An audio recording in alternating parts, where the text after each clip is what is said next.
Well, hello, friends. Mark Holmes here, and as always, thank you guys for watching, commenting, subscribing, and being part of the Joe Boo Sports Report. Without you guys, it doesn't work without you guys. And it is freaking Friday. Thank God the weekend is upon us.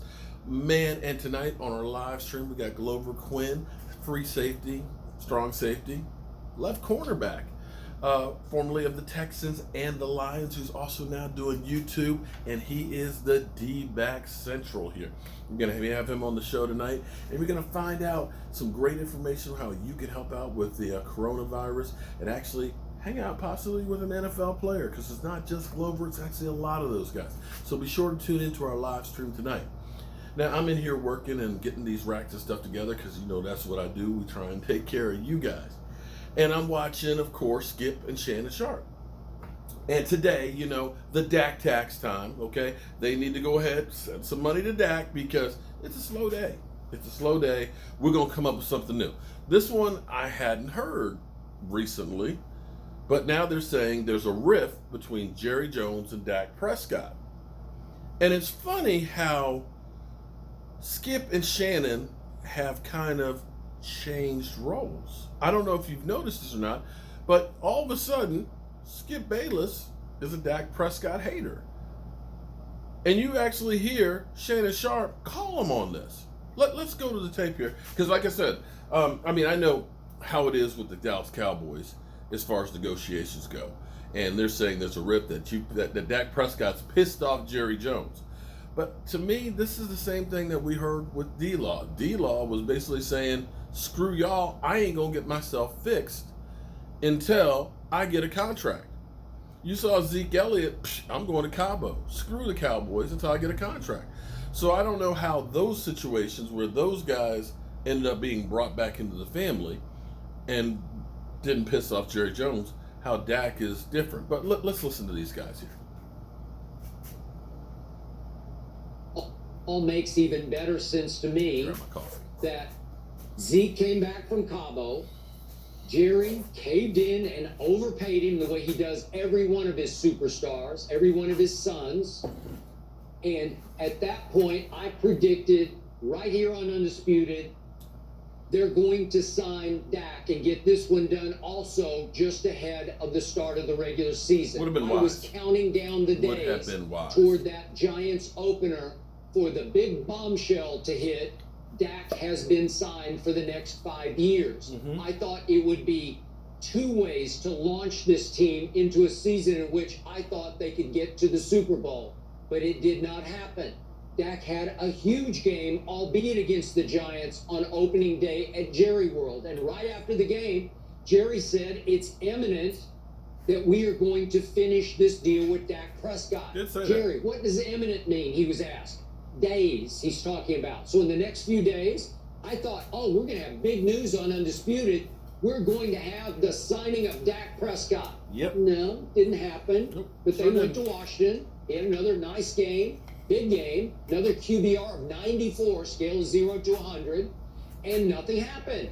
And then here came the lowly Dolphins to Jerry World. Another big game by Dak Prescott, QBR of 82, not great, but pretty good. But we beat the Dolphins, unlike the Eagles. Nothing happened.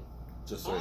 But it did happen behind the scenes, according to Yahoo, because now I get it.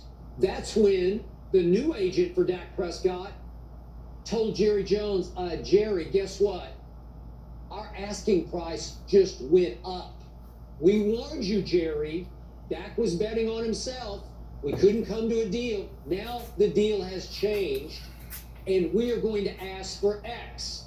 Yahoo reports that X was a ridiculous demand on the part of Dak and his agent that really alienated Jerry Jones. Again, Jerry can be a pushover, a softie, a soft touch. Just buddy up to Jerry, put your arm around him, and he'll overpay you. But the one thing you cannot do to Gerald Wayne Jones Jr., I know this from all the hours I spent with him doing those 3 books on the Cowboys, you cannot tick him off. You can't jerk the rug out from under him in a negotiation at the last second and say, April Fools, now we want this. And this is way out there. Ridiculous amount of money, and Jerry felt burned, according to the report. Jerry was upset with the agent, but also a little upset with the quarterback. You do not make Jerry mad because he's got a short fuse temper that when it blows, it nuclear blows. That's why these two sides are still so dug in and so close, but so far apart. Really? Shannon Sharp. In the end, Dak did bet on himself for the first 3 games, but I'm going to remind you, my Hall of Fame partner, that you dismissed the first 3 games as garbage opponents. You laughed at the numbers Dak put up in the first 3 games because they meant nothing to you. Well, maybe Jerry was watching Undisputed and thought, gee, maybe I should discount those first 3 games also. That's it. He made decisions by Dak Undisputed. said, I'll continue to bet on myself. But as he was on the way to the bank, a funny thing happened.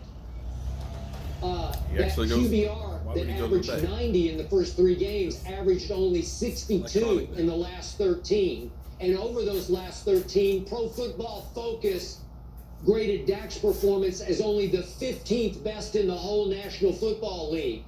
Terrible QBRs against Green Bay and Buffalo. What a debacle on Thanksgiving stage. And then at Chicago. And then at New England. And then at Philly. 38 QBR. Missed Tavon Austin with the potential game tire. It wasn't pretty. So Dak bet on himself and quote-unquote won. And then he bet on himself and he lost. Did Jerry jerk the rug back out from under the new agent, Todd France? No. He stayed right there. Still a great deal on the table, 36 million. Wait for it. 110 million guaranteed. Very fair, making the highest paid quarterback right here, right now. But there's bad blood. There's bitterness. Bad blood. Bitterness. There's so close, so far distance between these two, and I don't love it because I'm still not sure they're going to get a deal done before the 15th. I think Dak is going to have to play out under the tag or maybe even hold out and try to pull a levy on Jerry. I think it's bitterness times 100 now between the two parties thanks to what happened after the first 3 garbage games. Garbage? Now it's called garbage games? You said Dak had terrible QBRs in Green Bay. You said he had terrible QBRs against, if I'm not mistaken, I wrote this down, New England and Philly. Chicago. Yet you gave him A's and B's in those games. Why? I did not. I gave him C's for New England and C at Philadelphia.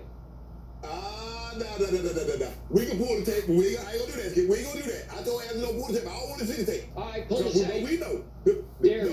The people at home. Pull the tape. New England, Philly. Hold on. The people at home. Oh, I said Green Bay, New Orleans. There like 7 games that you gave him passing marks when I did not. Now all of a sudden the games that I didn't give him passing marks saying that you did, you bring those up and say he didn't play well. I want to know why you didn't say he didn't play well then, as opposed to saying it now. No, I'll get back to that. Now, who was Rookie of the Year? Dak and Zeke came in the same year. If you don't mind me asking, who was Rookie of the Year of the entire NFL on offense that year? I said the reason why the Cowboys are successful was because of Zeke. You said, no, you're crazy. The quarterback is more important. The reason why they're winning these games, the reason why they're going to win the division is because of Dak. Now, you saying other. Just trying to figure out why. Why you flip-flopping is what you say. Skip, you know this how it works. I play well, I ask for more money. Just like if I don't play well, you ask me for a pay cut or to cut me. True. You see, you say, well, if you buddy up to Jerry. But when I said, hold on, you paid all these other guys that buddied up to you, you said that was chicken feed. This is a quarterback. So it really wouldn't have made no difference. The difference is here is that you don't think, Jerry does not think, Steven does not think, Dak is worth the money that he's asking for.